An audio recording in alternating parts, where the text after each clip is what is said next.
Alhamdulillah. Alhamdulillahirrabbilalamin. Kembali lagi di Islami Twinda, jamaah Islami Twinda yang dirahmati Allah. Masya Allah hari ini senang banget ya yang baru bergabung, kita ingatkan lagi ya.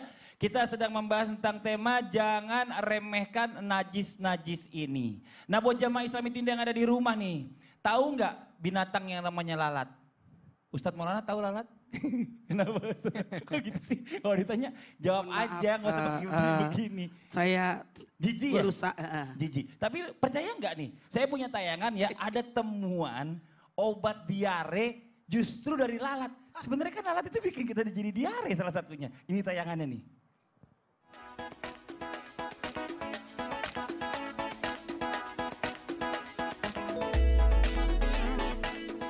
Siapa sangka lalat yang menjadi salah satu penyebab penyebaran diare ternyata juga menghasilkan antibiotik penyembuh diare.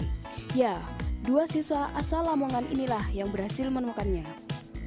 Dari penelitian yang dilakukannya selama 3 bulan, kedua siswa ini yakni Alfian Nufaizi dan Arum Ayu Ratnawilis mampu menemukan kandungan bakteri serta sistem ketahanan pada lalat untuk digunakan sebagai obat diare. Dalam tubuh lalat terdapat bakteri Actomycetes yang digunakan untuk sistem pertahanan atau kekebalan tubuh.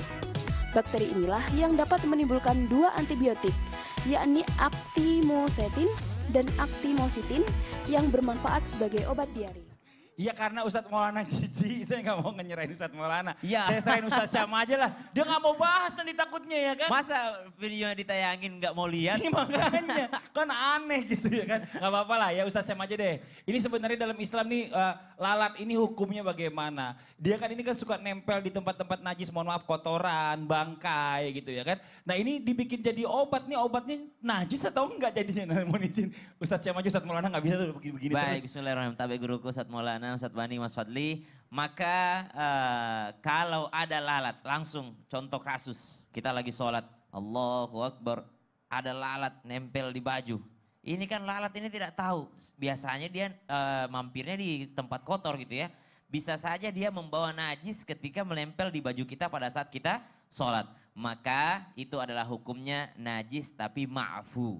Ma'fu adalah dimaafkan. Kenapa? Karena tidak terlihat oleh mata kita. Ukurannya berapa sih najis yang dibawa? Maka itu adalah ma'fu atau dimaafkan. Bagaimana tentang hadis baginda Nabi SAW yang ketika ada lalat hinggap di makanan atau di minuman, maka sayap satunya adalah obatnya. Nah ternyata dibagi lagi nih, ada air banyak, ada air sedikit. Air banyak itu berapa? Air banyak itu adalah 2 kullah. Air banyak itu adalah 2 kullah, kurang lebih 216 liter. Kurang lebih 216 liter. Maka ini adalah air yang tidak berubah menjadi najis. Ada air yang sedikit. Air yang sedikit ya termasuk kita minum kopi, tiba-tiba ada lalat datang gitu ya. Ada lalat datang. Atau mungkin dia lalatnya ada 2 lagi. Ada bentuk menjadi bangkai, ada bentuk masih hidup ya. Kalau bangkai itu semua bangkai itu adalah najis. Kecuali bangkai ikan, bangkai belalang, dan bangkai manusia. Nah ini dia nih. Bangkai manusia, bangkai ikan, dan bangkai belalang itu tidak najis. Oh, apakah lalat termasuk belalang? Oh, lalat tidak termasuk belalang. Tapi apakah dia termasuk najis? Maka dia termasuk termaafkan. Kenapa? Karena kalau dibedah tidak mengalir darahnya. Artinya dia tidak punya pembuluh darah yang mengalir darahnya. Maka dia juga termasuk yakni daripada najis yang ma'fu tadi. Atau dimaafkan. Maka kalau dia jatuh kepada minuman dan dia tidak membuat minuman itu berubah rasanya, berubah warnanya, berubah bentuknya, maka ada perbedaan ulama. Namun pendapat yang lebih kuat adalah silahkan dikonsumsi karena itu masih termasuk daripada suci. Kasih tahu Ustadz Maulana, Ustadz Syam, kasih tahu. Dia tutup kuping masa nggak mau dengerin. Karena kita tidak melihat juga dia membawa, ya sebesar apa sih dia membawa najis tersebut, maka dia termasuk daripada masih suci. Bagaimana kalau misalnya makanannya sementara dimasak nih, sementara dimasak kejatuhan lalat, ya kalau dia tidak terlihat langsung tercampur di dalam makanan tersebut, maka ya mohon maaf ini karena mungkin jamaah di rumah lagi sedang masak sarapan gitu ya, lagi sedang mempersiapkan sarapan, tapi beginilah hukumnya, maka dia juga termasuk daripada ma'fu atau termaafkan. Jadi agama kita itu simple, karena ada saya punya kasus teman itu dulu karena penyakit was-was. Termasuk daripada penyakit was-wasnya teman saya, kalau dia habis sholat, lalu dia lihat ada lalap hinggap di badannya, langsung dia ulangi lagi. Sholatnya? Bukan maaf, habis wudhu. Dia Habis ulangi wudhu. wudhunya lagi. Dia sementara sholat, ada lalat atau ada serangga hinggap lehernya, dia ulangi lagi sholatnya. Maka subhanallah, ini termasuk daripada penyakit was-was. Begini kalau kita tidak mempelajari ilmunya, maka was-was itu akan selalu datang. Maka hari ini insya Allah guru-guru kita membahasnya. Kenapa? Karena ternyata tidak semua itu termasuk daripada yang membatalkan wudhu, termasuk daripada membatalkan yang namanya sholat kita. Namun ternyata lebih kepada kehati-hatian kita. Kalau hal-hal demikian kita lihat saja bagaimana baginda Nabi SAW mengajarkan, oh ternyata lalat ini ada kekhususannya. Kenapa? Ternyata setelah diteliti lalat itu tidak mempunyai darah mengalir. Jikalau dibedah pun lalat itu tidak ada darah mengalir di dalamnya. Masya Wallahu Allah. ta'ala. Beda ya kalau misalnya lalat itu kalau jadi bangkai itu nggak bau. Tapi kalau cicak, Subhanallah. nah itu bau gitu. Seneng banget sih ngerjain satu mana. Gitu kali. Sama cicak kan genjer-genjer gitu ya kan. Nah sekarang kita lanjut lagi. Ustaz Maulana, Mohon izin ini pertanyaan sebelum iklan. Tapi pakai bahasa Indonesia jawabnya. Ini bicara masalah tentang kotoran yang ada di lantai. Entah itu berupa air pipis atau mungkin kotoran dari anak kita atau mungkin kotoran dari hewan. Itu cara membersihkannya yang benar itu seperti apa? Supaya kita terhindar dari najis. Kalau enggak najisnya makin ke mana-mana. Iya, saya langsung Praktek, saja. mohon izin. Izin Ustaz Bani, Ustaz Sam, Mas Gali minta tolong disimpan di tengah-tengah saja. Ya. Bismillahirrahmanirrahim. Allahumma salli ala sayyidina Muhammad wa ala sayyidina Muhammad. An-nadafatu minal iman. Kebersihan bagian daripada iman. Dan mohon maaf, innallaha yuhibbut tawwabina wa yuhibbul mutatahhirin. Allah itu paling suka dengan hamba yang senantiasa membersihkan dirinya. Apalagi ibadah itu, sekali lagi saya harus sampaikan, harus suci badan, pakaian, dan tempat. Nah ini jadi masalah. Udah memang dia berwudu, iya, tapi dia jalan di lantai yang pernah dipipisin. Udah berwudu. Dia kan enggak pakai alas kan dalam rumah. Lepas sendal dalam rumah. Dia jalan. Ini bekas pipis yang dilewatin. Kalau kering-kering aman. Tapi kalau salah satunya ada yang basah, najis. Oke. Nah cara membersihkannya, lihat dulu najisnya apa dulu. Kalau memang mohon maaf termasuk najis yang berat dari anjing, saya pinjam kata-kata anjing dan babi, maka tetap menggunakan 7 kali pencucian, salah satunya ada tanahnya. Dan kalau itu adalah kencing bayi laki-laki atau najis mu'affafah, maka kategorinya tetap menghilangkan kotoran dulu, baru dibersihkan. Jadi yang harus dilihat 3. Allahumma shalli ala sayyidina Muhammad, makasih banyak. Kenapa begitu dingin nih Ustadz ya? Tadi saya pegang juga dingin kok, itu kan saya ngelap. Bukan. Saya mengambilkan ini adalah perumpamaan adalah kotoran. Iya. Oh. Kotorannya lebar juga ya. Oh jadi kecil sekarang. Jadi yang harus ditekankan adalah hilangkan dulu kotorannya. Dengan cara apa? Mohon maaf, ambil, ya Allah tinggal 1 menit. Iya udah ayo gak apa-apa. Dihilangkan dulu kotorannya. Entah itu pakai kertas kah atau apakah. Berarti tinggal di sini. Ini ditandain. Jadi enggak usah dibersihkan semuanya. Ini aja sekitarnya, sekitar lebih berapa jari kak. Ini yang dibersihkan. Dengan cara, tadi kan sudah diambil. Hilangkan warna, bau, rasa. 1, 2, 3, warna, bau, rasa. Nah, ini sudah kain ya, sudah kain. Tadi kan kotoran, hilangin dulu. Kain. Baru diambil. Ya Allah, akhirnya pakai tangan juga. Jadi ini enggak boleh lagi. Ini cuma menghilangkan dulu. Jadi ini enggak boleh lagi, diambil ke sini lagi. Nah, carikan lagi ada air berikutnya untuk membersihkan lagi dan seterusnya. Kalau kain pel seperti itu juga. Yang pertama untuk membersihkan dulu, tapi hilangkan dulu bendanya. Kemudian ini dicuci lagi dengan air yang berbeda. Paling bagus pakai air yang mengalir. Kemudian dicuci lagi. Ingat, gak usah kesana-kesana. Cukup yang ada Di di sekitarnya tempatnya aja. aja yang tadi ditandain. Terima kasih banyak Ustadz Maulana. Mohon maaf, habis praktek boleh dibawa lagi. Ini barang-barang karena mau ada tanya jawab. Iya. Terima kasih Ustadz Maulana. Iya, ya buat jamaah Islami Tinda yang ada di rumah ini Masya Allah luar biasa ya. Hari ini juga banyak pertanyaan yang masuk. Ya mungkin jamaah yang udah gak sabar juga pengen dijawab pertanyaannya. Yuk langsung aja kita masuk ke segmen Tanya Dong Ustadz. Kami semua tanya dong Ustaz. Oke kita masuk ke pertanyaan pertama. Assalamualaikum Ustadz, mohon izin bertanya. Kalau ibu saya tiap sholat dalam keadaan memakai popok ya. Apakah sholatnya sah karena beliau tiap saat keluar air seni hingga mengganggu kegiatan sholatnya. Terima kasih sebelumnya atas penjelasannya. Wassalam.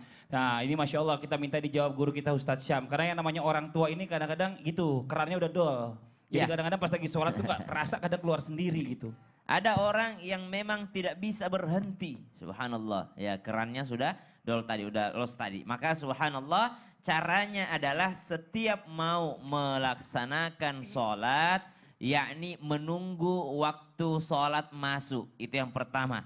Jadi dia tidak boleh bersih-bersih, tidak boleh berwudu sebelum azan. Kenapa? Karena dikhawatirkan kalau dia siap-siap sebelum azan, pas masuk waktu sholat udah penuh lagi popoknya. Maka dia berwudunya setelah masuk waktu sholat dan bersegera untuk melaksanakan sholat. Dan sebelum sholat diganti dulu popok yang baru. Jadi sebelum sholat beliau diperhatikan, dipastikan untuk yang namanya bersih daripada najis, suci daripada najis pakaiannya dan tempatnya. Adapun yang keluar pada saat sedang sholat maka itu adalah dimaafkan. Wallahu ta'ala. Terima kasih banyak Ustaz Siap. Syam ya atas jawabannya Masya Allah luar biasa. Bikin menenangkan hati terutama buat para orang tua kita. Nah sekarang kita lanjut lagi dengan pertanyaan yang berikutnya dari Sohib_Uyus 6. Assalamualaikum Ustadz, saya mau nanya dan mohon penjelasan. Saudara saya itu selalu bilang kalau makan telur tuh hati-hati bisa jadi najis. Kan keluarnya kadang suka diikuti kotoran. Apakah benar hukum memakan telur itu bisa jadi najis Ustadz? Kalau dimakan kotor-kotorannya kali ya, tapi nggak bisa gitu juga. Kita minta penjelasannya dari guru kita sambil dijawab Tosia. Silakan Ustadz Bani. Masya Allah, ini jawabannya mesti panjang nih. Panjang nih harus nih. Mohon izin Ustadz Maulana Ustadz Syam. Bismillahirrahmanirrahim. Tentang telur ya. Pertama, kalau telur yang keluar dari hewan yang halal, maka disepakati halal telur itu. Seperti susu, ya, susu yang keluar dari binatang itu halal dihukuminya. Allah Subhanahu wa taala berfirman dalam surat An-Nahl ayat 66, "Wa inna lakum fil an'ami la'ibrah nusqikum mimma fi butunihi mim baini farsin wa damin labanan khalisan sa'igan lisyaribin." Kata Allah, kami berikan kalian minum dari hewan itu. Susu itu yang keluar antara mohon maaf, kotoran dan darah. Tapi dia keluarnya sa'igan, bersih, suci dan layak untuk diminum. Gak ada masalah. Nah begitupun telur, makanya sampai mohon maaf. Syekh Ar-Ramli ya salah satu ulama Syafi'iyah mengatakan termasuk bid'ah orang yang masak telur itu dicuci dulu telurnya. Karena takut tadi kata guru kita Ustaz Syam ada was-was. Ini jangan-jangan najis, dicuci dulu sama dia. Ya. Itu termasuk bid'ah. Sama seperti kata beliau kalau orang beli baju baru lalu dicuci. Khawatir nanti ada najisnya gimana nih, kan itu dipajang, dipegang-pegang sama yang lain. Kena ini, kena itu najis, cuci gitu. Nah mencucinya karena takut najis itu bid'ah. Sama mencuci telur karena takut itu najis juga bid'ah. Kata siapa nih? Kata Syekh Ar-Ramli. Masya Allah. Itu pertama. Jadi telur itu disepakati oleh para ulama halal, gak ada masalah. Kecuali kata beliau, kalau kelihatan, aduh gak enak lagi nih Ustaz Maulana. Di telurnya memang kelihatan nempel kotoran, ini bagaimana? Waduh. Lebar lagi ya kan. Aduh mohon maaf ini yang di rumah ya, pagi-pagi bahas ini. Memang tema kita masalah yang najis-najis ya, Masya Allah. Tapi penting. Nah, tadi sudah disinggung oleh guru kita Ustaz Maulana. Mohon maaf, kotoran hewan, kalau dari hewan yang halal ini bagaimana hukumnya? Kalau kalangan Hanabilah dan Malikiyah mengatakan kalau itu dari hewan yang halal, maka dia kotor tapi nggak najis. Kotor memang tapi nggak najis. Seperti tadi guru kita menyampaikan, ada sahabat yang meminum air kencing unta. Maka itu halal, itu suci, itu tidak najis. Kenapa? Karena dari hewan yang halal. Itu diambil pendapat dari kalangan Malikiyah dan Hanabilah. Tapi kalangan Syafi'iyah dan juga kalangan Hanafiyah itu termasuk najis. Mana buktinya? Karena ketika Rasul SAW mau istijmar, mohon maaf, cebok menggunakan batu, ya, tidak menggunakan air. Itu diberikan batu, lalu ada satu, mohon maaf, aduh enak banget bilang ya, kotoran hewan ternak yang sudah mengering. Ini pakaian ya Rasul. Kata Rasul, yang batu ini 2 saya ambil tapi yang ini enggak. Kenapa? Karena ini sudah berproses sehingga mengering dia. Ini termasuk kotoran dan dia najis kata Rasulullah. Ini yang dipilih oleh ya, kalangan Syafi'iyah dan juga kalangan Hanafiyah. Maka mohon maaf tadi, balik lagi ke telur. Kalau kelihatan di situ ada mohon maaf kotorannya, ya dibersihin tanpa harus dicuci. Kalau dia kering ya cukup dikrik saja. Kalau dia basah ya dielap gitu. Karena kalau mencuci telur, apalagi kalau dia disimpan, maka itu bisa merusak. Ustadz Bani, satu lagi. Ini kan ada hewan yang makan kotoran yang nungguin kita kadang-kadang kalau lagi di empang atau di mana gitu. Nah itu anggap aja dia lele ya. Lele. Nah itu kan banyak dikonsumsi, itu najis atau enggak tuh gimana tuh Ustadz Bani? Iya. Ya, hewan halal yang memakan kotoran yang najis atau yang haram, ini disebut dengan hewan jalalah. Ya, jalalah itu adalah hewan halal tapi memakan kotoran atau benda yang najis. Ini bagaimana hukumnya? Kata para ulama ini termasuk yang haram dimakan. Kecuali dia diproses sehingga kondisinya kembali suci. Istilahnya karantina. Bahkan Abdullah bin Amr itu sampai 40 hari. Jadi itu di karantina dulu 40 hari. Setelah itu sudah dikasih makanan yang suci dan bersih, maka dia boleh dikonsumsi. Lama amat. Nah kalau lele gak sampai 40 hari, 3 hari dikasih makan bersih, cukup. insya Allah 3 bisa. hari. Cukup. Iya. Ya besok-besok jangan kasih juga makan lele gituan, makanya biar nggak repot. Ya terima kasih banyak Ustadz Bani. Nah, ada satu pertanyaan lagi nih Ustadz Bani. Kalau zaman sekarang ini kan kalau kita mau nyari air bersih kan susah.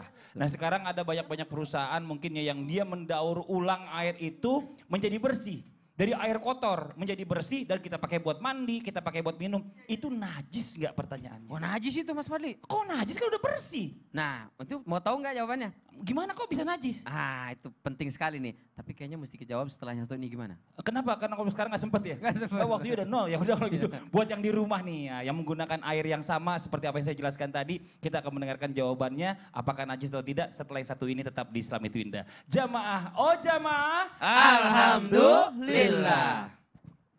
Subhanallah.